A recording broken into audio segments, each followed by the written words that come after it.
I'm Mary Bailey. I'm with the Tomato Food and Drink magazine, and a few years ago I co-wrote a book called The Food Lover's Guide to Alberta.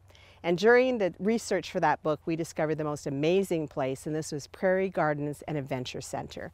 It's since become probably one of my very favorite day trips from Edmonton.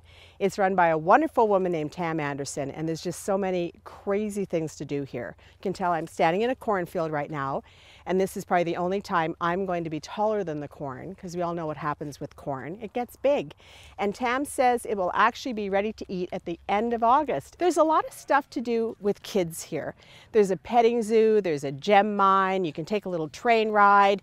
Kids come with their families, of course, or they come with their schools. And one of the things I really like about that is it helps introduce children to farm life. They see what it's like to live on a farm, to live among all this wonderful stuff. Prairie Gardens is a you-pick farm, so there's lots of things you can pick in season, of course. So strawberry season's just about over, but later on in the season you can pick beans, you can pick potatoes, you can pick pumpkins, which is my favorite because then you can see the pumpkin cannon in action. In mid-October is the pumpkin festival, so that's really a lot of fun. It brings out the kid and everybody, but my favorite thing here is the pumpkin cannon. It's not to be missed. Well, every day you can have ice cream, but Fridays through Monday you can actually have lunch too, and they make lunch with their own sausage that they've made from their own cattle, so you can't get much more local than that.